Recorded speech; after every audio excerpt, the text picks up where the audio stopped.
వెనకాల ఏముంది? మహిమైశ్వర్యం. అది ఏం కాదు. ఈ మట్టి ఘటములలో మహిమైశ్వర్యము కలదు అని చెప్తాడు. దేవుని పిల్లలుగా దేవుడు మనకిచ్చిన ధన్యత. అందుకే అంటాడు, మరి నా యొక్క జీవితాన్ని, మా యొక్క పరిస్థితులను పాతాళములో దిగకుండా నా ప్రాణమును కాపాడావు, గోతులోనికి దిగకుండా నీవు నన్ను బ్రతికించావని చెప్తూ.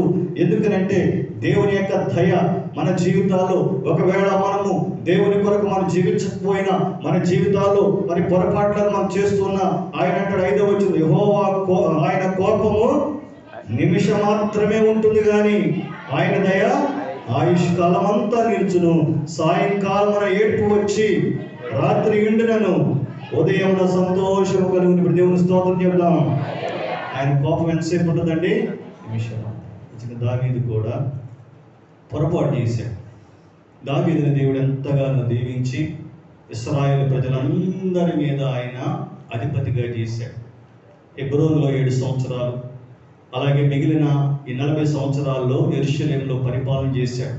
యెరూషలేములో పరిపాలన చేసినప్పుడు మిగతా రాజ్యాలన్నిటినీ ఆయన క్రిందుంచాడు. అతను మహారాజుగా ఉన్నాడు. అప్పుడు అనుకున్నాడు, నా దేశ జనాభాను అంతా లెక్కించేసుకుందాం అనుకున్నాడు. ఏమనుకున్నాడు? నా యొక్క సైనికులను, నా దేశ జనాభాని లెక్కించుకుందాం అనుకున్నాడు. యోబు వచ్చి అంటాడు, అయ్యా ఇప్పుడు అంత అవసరమే ఉంది, దేవుడు నేను బహుగా దీవించాడు, ప్రతి రాజ్యం మీద నీకు అధికారాన్ని ఇచ్చాడు, దేవుడు హెచ్చైన స్థలములో ఉంచాడు, ఈ యొక్క సైన్యాన్ని లెక్కించుకోవాల్సిన అవసరం లేదు, ఎందుకంటే యుద్ధము మన పక్షాన దేవుడు చేస్తున్నాడు కాబట్టి. అంటే దావీదుకి సాతాను పట్టిందంటే ఒక్కోసారి అలాగే పడుతుంది, ఇంకా మనకు తెలియదు. పట్టేసే ఏదైనా సరే లెక్క పెట్టుకోవాలి. ఈ లెక్క పెట్టుకుని, ఎందుకంటే ఈ లెక్క పెట్టుకున్న సైన్యంతో నేను ఎంతగా జయించాను అని అనుకున్నాడు. కానీ యోబు సరిగా లెక్క పెట్టలేదు. తర్వాత శాపం వచ్చింది. అప్పుడు అనుకున్నాడు, అయ్యా నేను నిజంగా పొరపాటు చేశాను. ఎందుకంటే నువ్వు చెప్పావు, ఇశ్రాయేలు ప్రజల మీద నువ్వు నన్ను అధిపతిగా చేస్తానని నీవు చెప్పావు కాబట్టి, గొర్రెల దొడ్డిలో నుంచి నువ్వు నన్ను పిలిచావన్న సంగతి నేను మర్చిపోయాను. నువ్వు నా బలాన్ని బట్టు, నా జ్ఞానాన్ని బట్టు, లేక నువ్వు నాకు ఇచ్చిన సైనిక సంపత్తి బట్టు, మనుషుని బట్టు నేను అధికారంలోకి వచ్చానని అనుకుంటాం పొరపాటు. ఎందుకంటే అది నువ్వు నాకు ప్రమాణము. నిజమే. 6వ వచనం చదువుకుందాం. ఇప్పుడు నేనెన్నడూ కదలనని నా క్షేమకాలం అని నేను అనుకుంటుని అంటాడు. ఈ మాట చాలా బాగుంది. చదువుతున్నప్పుడు ఉంది. మనం అన్ని బాగానే ఉన్నప్పుడు ఏమనుకుంటాం? ఏమనుకున్నాడు ఆయన కూడా? నేనెన్నడూ కదలనని నా క్షేమకాలం అని నేను అనుకున్నాను కాబట్టి ఆ నిర్వచనాలు అయ్యేపాటికి మారిపోయింది అన్నాడు. ఏమైంది? మీరు చెప్పొద్దు, నేను చెప్పేది మీరు చెప్పవద్దు, లోపల చెప్పుకోండి. ఏమైపోయింది? తేడా వచ్చేసింది. ఏమనుకున్నారు? ఇక ఉంటాను, చేస్తాను ప్రభు అనుకున్నాను. నేను ఉంటాను, పోతాను ప్రభు. పెద్దవాడిని పిలిచి, అయ్యా జాగ్రత్త, ఇల్లు. పాపను పిలిచి, అమ్మ జాగ్రత్తగా పెళ్లి చేసుకో.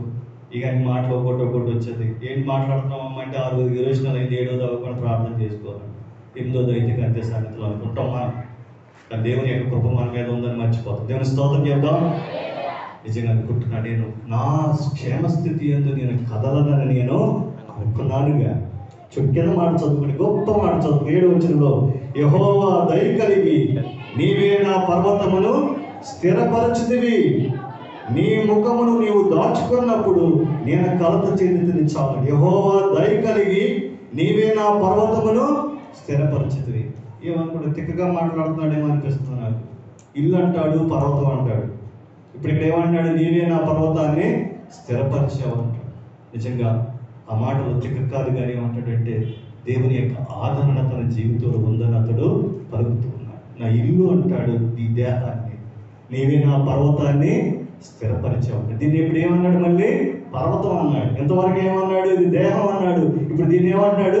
పర్వతం అన్నాడు. పర్వతం కదల్చబడదు, పర్వతం కదల్చబడదు. అందుకే రాత్రి అనుకున్నాం, దేవుని యొక్క మాట అంతా సాదృశ్యాలతో కూడిన మాటలు. నీరంటే ఏమిటి అనుకున్నాం? దేవుని యొక్క వాక్యం. మర్చిపోయినట్టు బ్రతిరిపోయింది మీకు చెప్పాను కదా. వాక్యం అంటే ఏమిటి? నీరంటే ఏమిటి? ఆహారం అంటే ఏమిటి? దేవుని యొక్క వాక్యమే. నూనె అంటే ఏంటి? ఆత్మ. కొత్త ద్రాక్షరసం ఏంటండి? కొత్త ద్రాక్షరసం, కొత్త నూతన ఆత్మతో దేవుడు అభిషేకిస్తాడు. దేవుని స్తోత్రం, హల్లెలూయా. ఇవన్నీ ఆత్మ సంబంధమైన అర్థాలు. అన్ని నీళ్ళు అంటే అన్ని నీళ్ళు వాక్యం అనుకోకండి, దేవుని యొక్క మాటలో చెప్పబడినవి. మరి దేవుని యొక్క